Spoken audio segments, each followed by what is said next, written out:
The Rant Corner returns.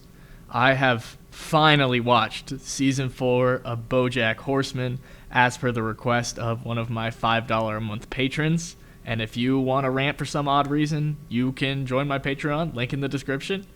But I was asked to watch and essentially just talk about season 4 of BoJack Horseman, as I've already talked about the prior 3 seasons in other videos, one of which got like a weirdly high amount of views, which is I guess that's cool, So mind the like abhorrent Overwatch gameplay that's going to be in the background.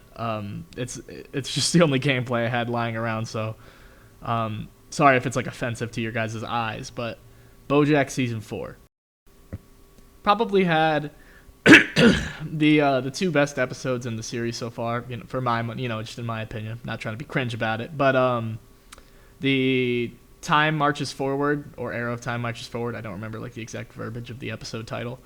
And more importantly, the second episode of the whole season that has those really powerful shots of BoJack going back to his childhood home, and like the memories of his mother, like sort of like wandering into like the background as BoJack's story unfolds. You simultaneously get the information from that story, and it like parallels, and it's just very, very emotionally powerful imagery, and like in conjunction with like the sort of like melancholic, like almost dreary setting and the B plot of the guy that he meets there. It's just definitely like tonally the most memorable episode in the show. The only other one that I would think would like be in the talks would be that the episode in season 3, like season 3 episode 7 or whatever it was, where there's the no dialogue episode underwater.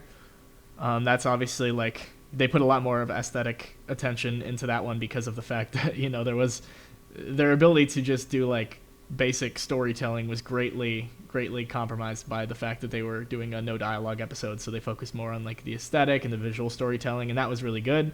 But I honestly just think because of that no dialogue limitation, it just wasn't able to have as many things to like about it as the second episode of season 4 was.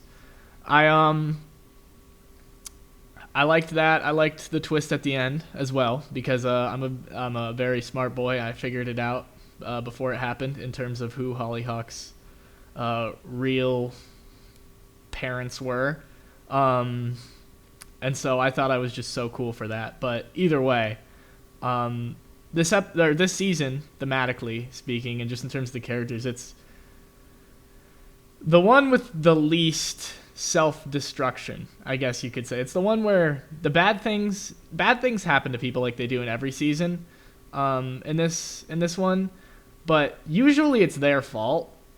Usually it's people's fault that bad things happen to them, or it's at least BoJack's fault. But in this season, BoJack essentially takes he's not really the star of this season. He's like he's really down on himself, of course. He's doing the whole song and dance. I just missed that sleep dart bad. He's doing the whole song and dance of telling him how much he hates himself, and like paralyzing himself from actually like doing anything and getting in the way of anybody else. So it kind of gives other characters a time to shine, and that makes way for a lot of conflicts and like very serious emotional moments that aren't necessarily the fault of anyone. For example, the 2 relationships that end up dissolving towards the end of the season, that being that of Princess Carolyn and Ralph the Mouse, and then that of the main relationship in the show, Diane and Mr. Peanut Butter. Just stuff doesn't work out, and it's like, everyone has their things. You can't really call anybody in honestly either of the situations a bad person, or like somebody who actually like made some sort of like grave mistake that they should have known better than to do. For the most part, I think everything they do lies within reason and what you can reasonably expect of other people in a relationship without like directly communicating to them about certain issues. But things just don't work out, and that sucks, because you can do everything right, but sometimes it's still just gonna end up poopy for you. And so the person who always fixes all the poopy stuff that happens, which is Princess Carolyn, and secondarily Todd, But the person who usually fixes all the bad stuff that happens, Princess Carolyn, sort of has her own breakdown this arc, so to speak, and she's sort of she's almost sort of back to square one. There was like a lot of what would you say, faux development, where where she was like, oh, I'm not an agent, I'm a manager, this changes everything, I need to do this. And then she like started a family in quotes. She got a serious boyfriend, and then she considered starting a family and attempted to, but it was all like she was never really fully convinced that she was going to live that life herself. And I don't really know how the series is like meant to be read, but I'm pretty sure it looked like they were trying to paint Ralph as like somebody who just wasn't ready to commit all the way. But it was definitely, as much as it was him, it was her. She had kept the house, and clearly just didn't at least believe in herself enough to truly commit to a personal family lifestyle. And by the end of the series, she's back grinding again. The only like notable, like very big development for Princess Carolyn outside of like more subtle things that was positive is that by the end of the series, she starts to become more cognizant of and open to the idea of relying on other people, which, granted, given the people she's relying on, might not be a great thing, but overall is a good skill to have, and something that she definitely needs to be able to do, because everything to her is her awesome girl boss working, and she definitely has like a big void in her somewhere that she needs to fill with something else, and that needs to be someone else, whether it be in a romantic capacity or not is sort of irrelevant, but we'll see what happens with that, because I know a lot of people whose favorite character is Princess Carolyn. So hopefully that'll go somewhere cool in the next season, but I don't relate to her at all personally. Somebody who is more relatable to me, I mean, I guess BoJack was really relatable in this season. The he just kind of the fact that he takes such a passive role due to like paralyzing himself so much with his just like hyper negative, like vitriolic self-talk is very accurate, very true to life. And I really like what it did narrative-wise, just in terms of being able to let the other characters have a chance to shine while still having like meaningful emotional develop on BoJack's end. Because, for example, even if BoJack, I mean, maybe he had about as much screen time as in the other seasons, but even if BoJack wasn't as much of the central character in quite as many episodes as he was in previous seasons, the emotional like satisfaction from the finale of this season felt more like, it was positive, but it was like the most well-earned feeling BoJack satisfaction moment. It was like the most gratifying, I guess. When Hollyhock said that she's never had a brother and BoJack like smiles and all that, it's like, oh, okay, yeah, no, BoJack really, like, this was definitely like a long time coming. This is something that he has proven to care about more than just being something that's a whim, and this is like seriously, reasonably admirable. So that was a good scene. This season was full of good scenes here and there. I feel like this had the strongest episodes in the series, but also some of the weakest episodes in the series. I wasn't in love with the whole PB campaign thing, just because I respect it, and I'm not gonna act above it, but it gets old to me really fast. Like just saying something that sounds really stupid but is real, type of satire or whatever.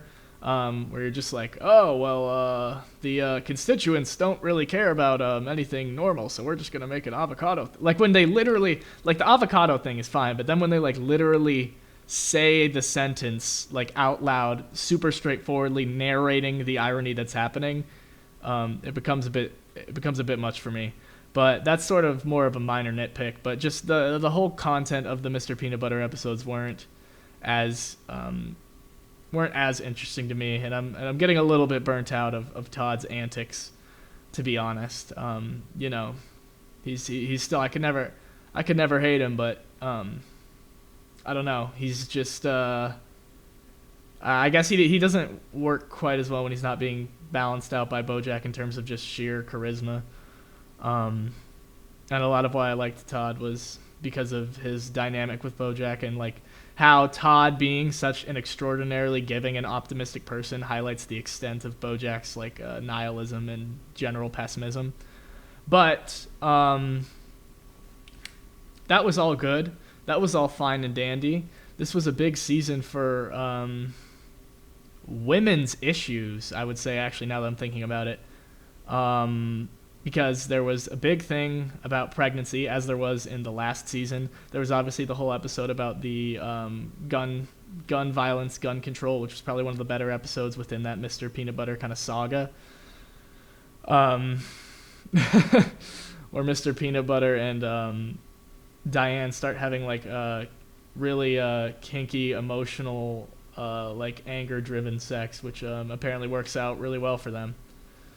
But sort of come back, so it's a bit recontextualized later in the season, now that I'm thinking about it. It's like they can make it work, but it's like just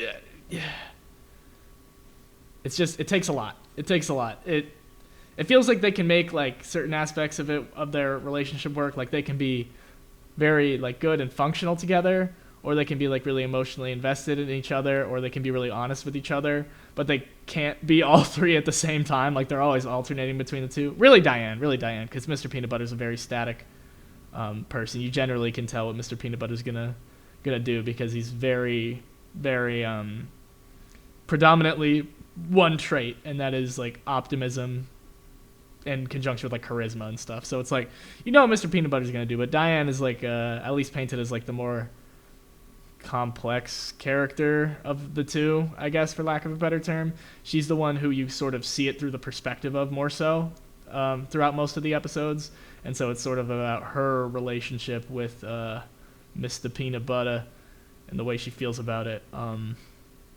So that's definitely interesting. Like the way they broke up was like another one of those things where it's like, like you can't really blame Mr. Peanut Butter at all. Like he was just trying to do something nice, and it's like, well, he should have had the emotional, oh my god, my aim is so bad, the emotional like wherewithal, the emotional intelligence to be able to identify why that sort of what was it called, Bell Room, was so appealing to Diane.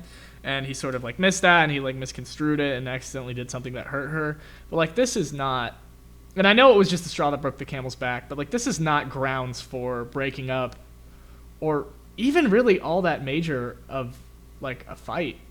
Like his intentions were clearly so pure. Like his mind was on her so much. He's like he's a puppy dog, but it's just I guess he doesn't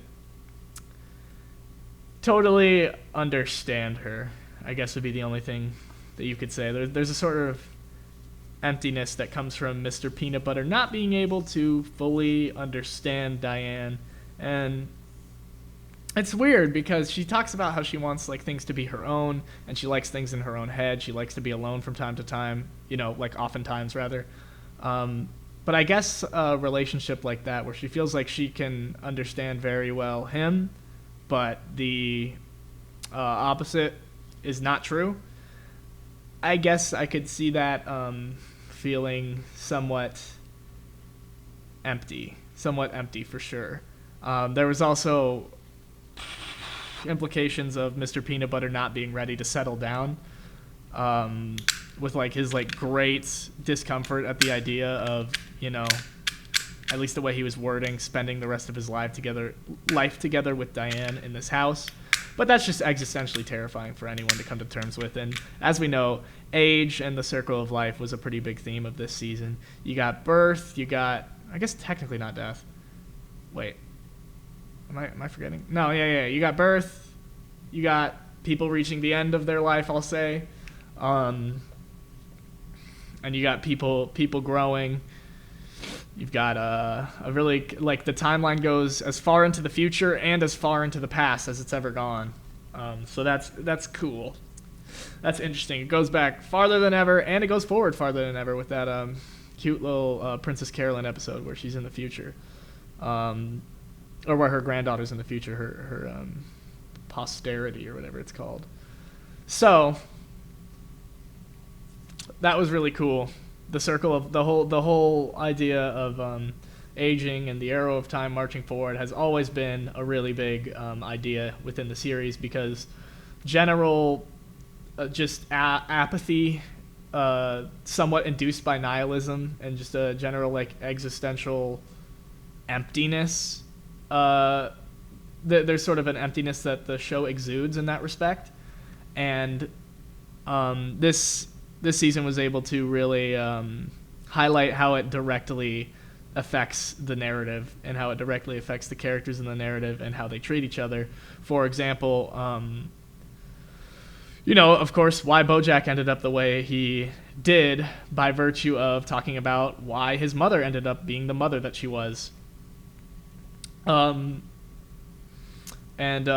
telling like this really powerful, emotionally gripping story of his mother through like really strong imagery and scenes of like morbidity and, like, as I keep saying, nihilism and reaching the end of one's life and all of this like super impactful emotional stuff. They were really able to harness that as a storytelling element to directly progress the story, as it's sort of been something that's working in the background of previous seasons. That whole underlying emptiness to the show, but it's always been there.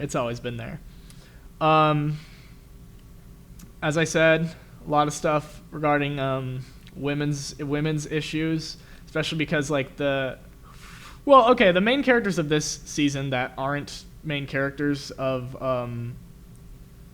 other seasons are Hollyhock. I mean, at least thus far, are Hollyhock and Beatrice, who's Bojack's mom, awesome name.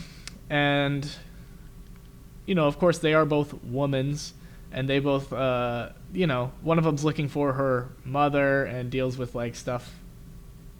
Well, it's a little bit of a bait and switch, but one of them is looking for her mother. One of them deals immensely with, like, of course, anachronistic, just, like, values of the times that she was a product of, and the household in particular that she was a product of. And the other one is searching for her mother, but body dysmorphia, things like that.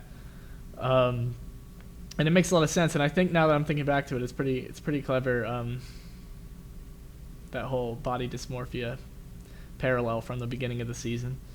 That's really good. Trying to think.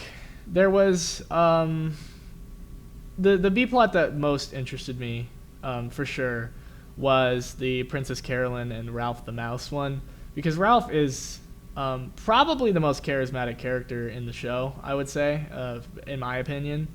He's the most likable, easygoing, and he's believably charismatic in a way that Todd or Mr. Peanut Butter isn't. He is charismatic in a capacity that feels possible. Like, it feels like this is the type of thing, these are the type of things, these are the type of jokes that a charismatic person would make. These are the type of actions that a charismatic person would take. And in the end, it almost seems, in the moment to me, it's something like Princess Carolyn just kind of was almost throwing it away unduly. I mean, obviously, it's totally up to her, and it's like a really rough decision for her. And it's just sort of that theme of like it just wasn't going to work out. It's not that there was like malice on either side. It was just something that, for whatever reason, given the places they were in their life, wasn't going to work out, because one of them was ready for certain things and one of them was not ready for certain things. And that's just the sad reality of the world. What else happened? Yeah, Bojack was gone for a long time. There was the whole fracking thing.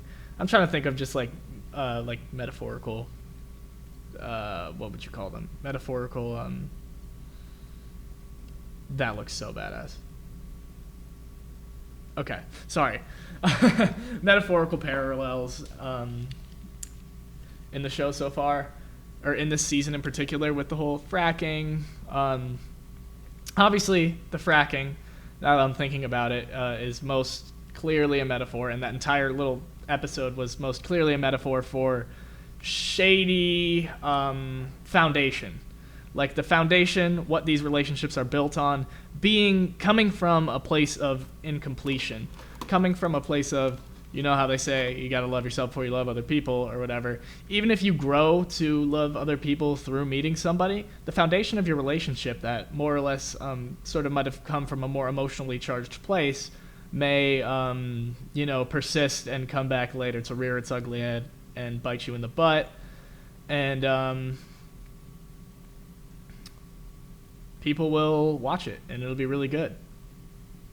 And then you can make a show about it. And that's the last thing I want to talk about is the whole thing. Princess Caroline at the end of the season talks about getting lost within stories. Getting lost within stories about what happened in your own head when you don't know the whole real story. You don't know the whole truth. Stories about the future that don't actually exist yet. Stories about who you think somebody is, and the way you think things are. Stories about the way you want to think things are and are pushed by the media and all that. It's just saying that, people get really caught up in this stuff that doesn't have another person on the other side of it, and that isn't real human interaction. And that comes back to make a lot of people feel very, very empty. And ironically, the main person who wasn't doing this, to a reasonable extent, he never broke character and still had like a lot of like selfish moments, especially towards the beginning of the season, but even thoroughly throughout the end of the season, was bojack. Bojack was almost the sort of voice of reason in this season.